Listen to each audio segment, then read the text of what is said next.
In these string of educational videos, I'm going to use my 30 years of experience to show you how to repair and hand make jewellery. I hope you enjoy these. I'm James from Blackwell Jewellers. In this video, I'm going to be taking this signet ring down in size. I'm going to be running through every single stage for you. Now, if anything you're doing when it's soldering or any jewellery repair, you must make sure that everything's set up.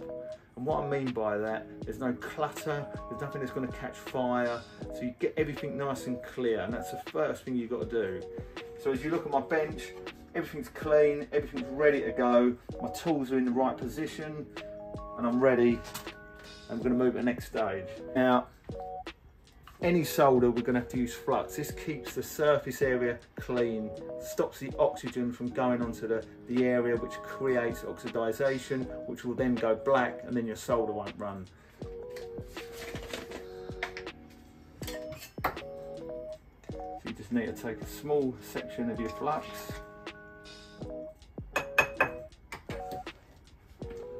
And you mix your water into it's a nice creamy consistency.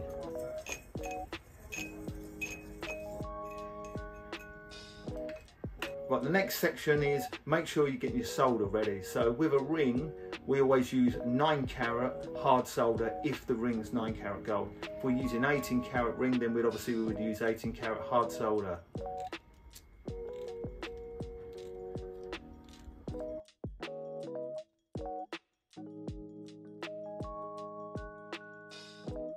Now that I've got the flux ready, my solder, it's now time to put some heat into the ring, which is called annealing. That way it's going to establish where there's any joins in the band, also to release the tension in the ring. As you can see, I start using a gassy flame because it gently allows the heat to travel through the ring. So I now know that there's a join in the middle of that ring, which I'm now going to cut. Now we've heated the ring up, we've annealed it, I want to clean it up, which means that it has to go through our acid and soda crystals.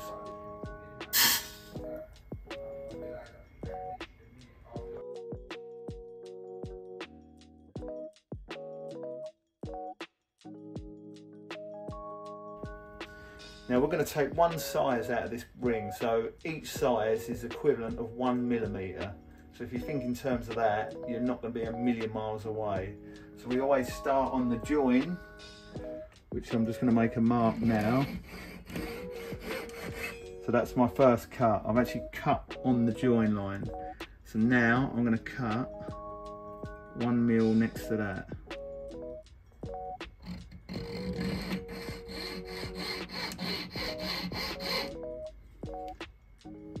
You can see there that I've actually marked 1 mil. So now once I use my saw blade, I'm going to then make lines on there and I'm going to cut that section out.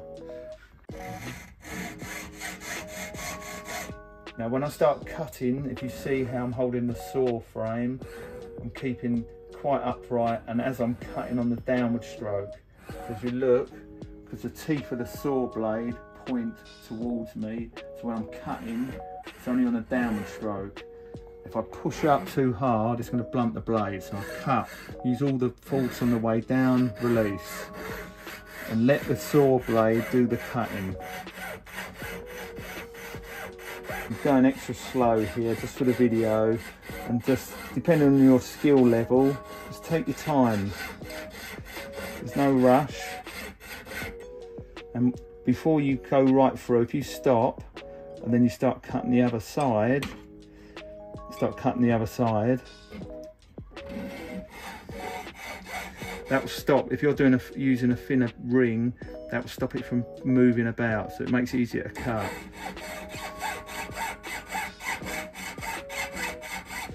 Beeswax or oil, which will lubricate the blade, just makes it move quicker and smoother.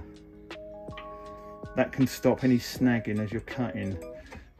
You'll know when you've gone through, you get that nice sound and you've gone right through. So then just pull that out. Yeah, we've already gone through the other side, most of it.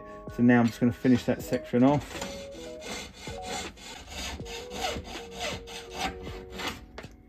And that's gone. And what's really important as well, if you see how I hold the ring, I make sure that it's pinned in nice and tight. So when I'm cutting, I'm not moving about like that, because you're never going to be able to cut straight if the ring's moving. So make sure you've got the ring pinned into your pin and held tight with 2 fingers, so that's not moving.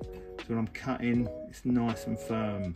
Right, next up, we've cut the ring, but we must make sure that each end is nice and square, so we have a clean join. We don't want any daylight showing, because if it is, that means you're going to have a bad join, which then in the future is going to break.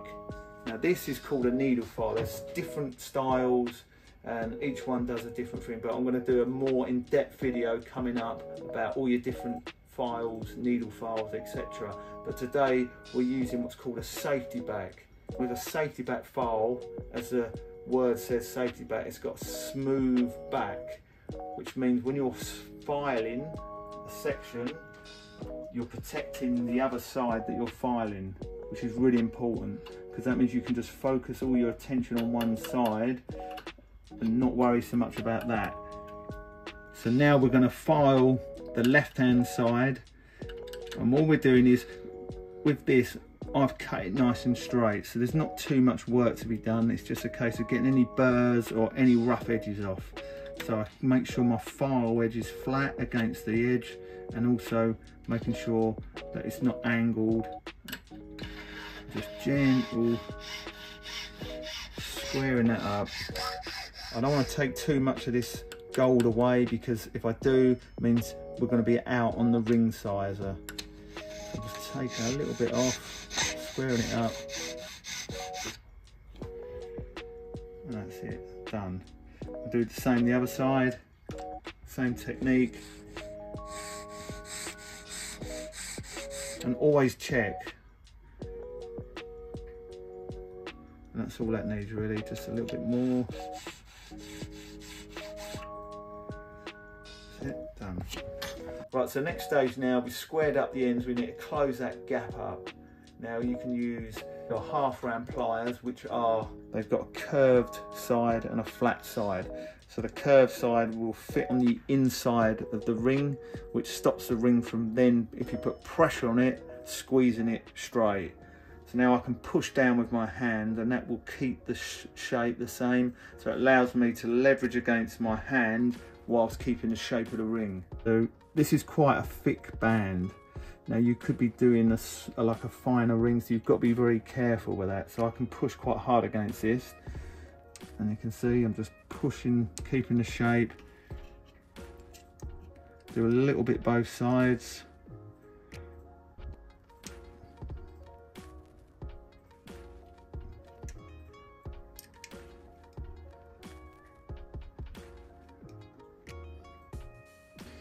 Now, if you look, I want to make sure that it's straight this way, because if I solder that and it's wonky or not straight, it means I'm going to end up filing more of the ring away, which I can't do if it's a customer's ring, or if it's a new stock. We've got to keep the filing to a minimal. So I make sure that that is straight. I make sure that these ends are meeting 100% straight. And I've also kept the shape of the ring as well. So I can check on my ring stick, which that is. Once I solder that up and clean it up, I know that that's going to be the right size. Right, next stage is, now that we've got it round, we make sure that all the ends are nice and flat and square. We're going to now solder up. We've got to make sure this whole area here where we're going to be soldering is going to be nice and clean. As I mentioned earlier, the flux is your best friend when you're soldering. We keep the oxygen away from the join, which creates oxidization, which we don't want. So we must make sure that whole area there is nice and clean. We don't want to put too much on there, because it can create a crust on the ring, which the solder won't like. Just apply a little bit of heat just to settle that down, because it's going to make our solder jump around if it's too wet.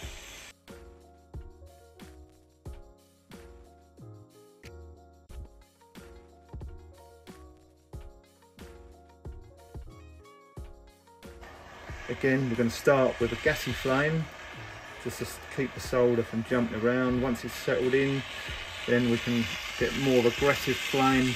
We don't want to have too much oxygen because that can push and blast the solder. So we're going to keep it nice, keep the temperature running through the ring, and that's it, it's run lovely. And you can see now this area here where it's been kept nice and clean from the flux. The flux has done its job properly. You can see the back of that in the inside of join, the solder's run through lovely, and I'm happy with that.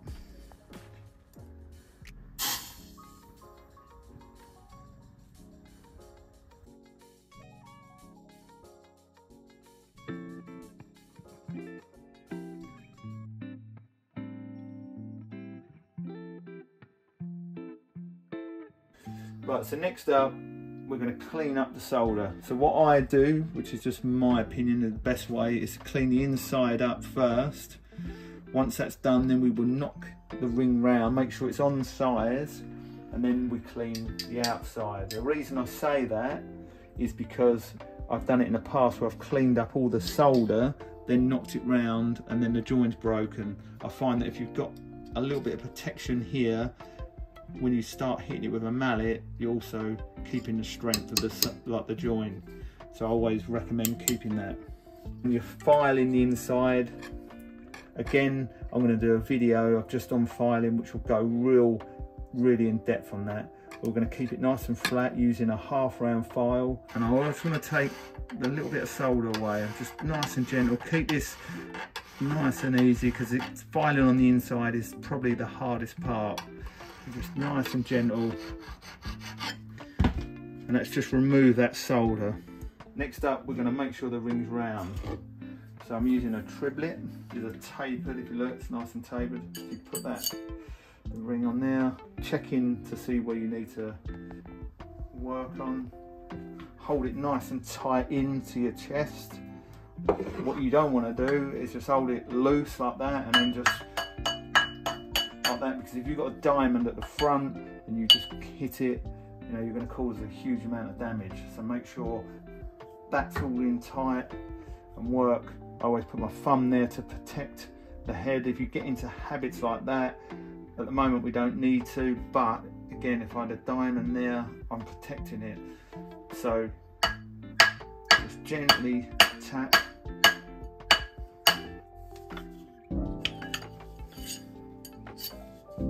Working the other side. Right, so we've knocked it round. Just going to check the size of it, which is actually spot on. It's meant to be 1.5 inches, which it is leading edge. Very small ring. Next up, we're going to file the rest of the solder up. Now that it's on size, I can get rid of the solder.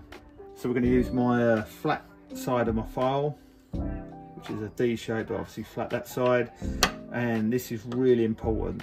Make sure your angle of the ring being held is the same angle you're going to file at. So if you file up and not flat, you're going to take more off this side here. So you must make sure that everything's flat. And you can see there, that one little stroke there, I've just started to touch where the solder is there. Again, hold that nice and tight, nice and flat, and just work up. And so take your time. It's really important. You can do so much damage with these files. And that's all I need to do. I can see there that that's nice and flat, and we can do the other side. Again, hold that tight and just gently file. And that's it. That's all I need to do. You don't have to keep filing like this, because all you're doing is taking away unnecessary gold from the ring. That's done. We're going to work on this side here. Hold it tight, and we're going to start using the curve of the ring. It's really important that you follow the curve. Just do this side of the D shape first.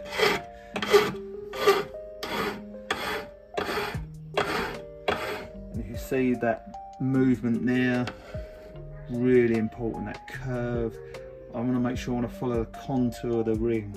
I'm not filing flat like I was earlier. It's a nice curved motion. Turn your ring round and start working the other side. And you can see that I've actually cut this section of my pin, which allows for that file to fit. Again, holding nice and tight with a good grip. As I start to blend in with the ring, I start to slow the filing down.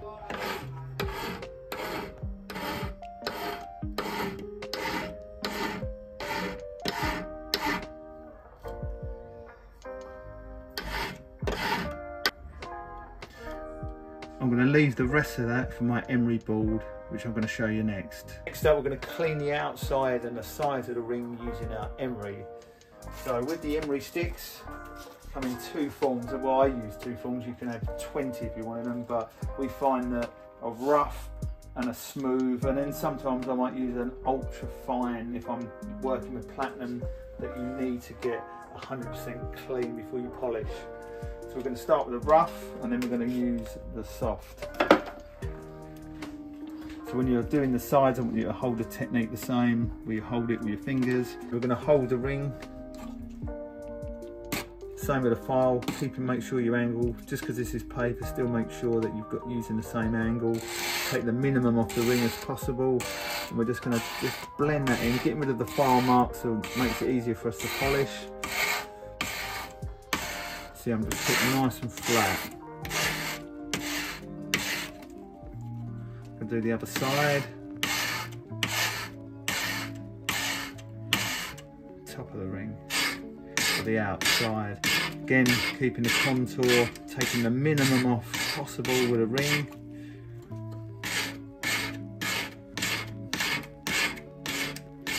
And as you get better at this, you end up, you can go faster, but for the video I'm going to keep things nice and slow. There is different ways of doing it. I've seen some jewellers that come across like this. Me personally prefer following the shape of the ring that style. It makes it easier to polish. When you start going across like that, you are following the curve, but the finish, in my opinion, is not as good. So our job now is just to make the polishing process a lot easier. When you polish a ring, that should just be a very quick process. We should do all the work on the bench.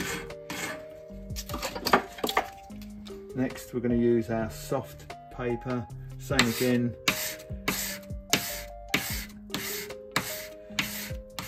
Make sure it's nice and flat.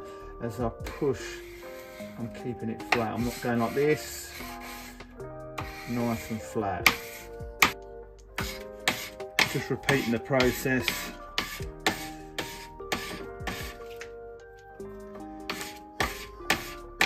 Right, before we do the inside, I just want to show you the finish that you need to work to for polishing. You can see that we've got rid of all the file marks and it's ready for polishing. I just want to do the inside. So this is your pendant drill, emery on a coil. And just work the inside. And what tends to happen is when you work on the side, you create an inside edge. So we just want to get rid of that. Get rid of any sharp edges.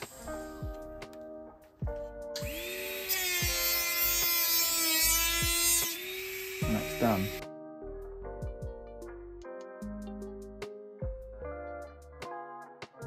Right, so now that is ready for the polishing. I'm going to do a whole video on how to polish. We're going to go through all the stages in another video. Hope you enjoyed that educational video. All I ask from you, if you could subscribe to our channel if you enjoy the content. I'm James from Blackwell Jewellers. I look forward to talking to you soon. Thank you.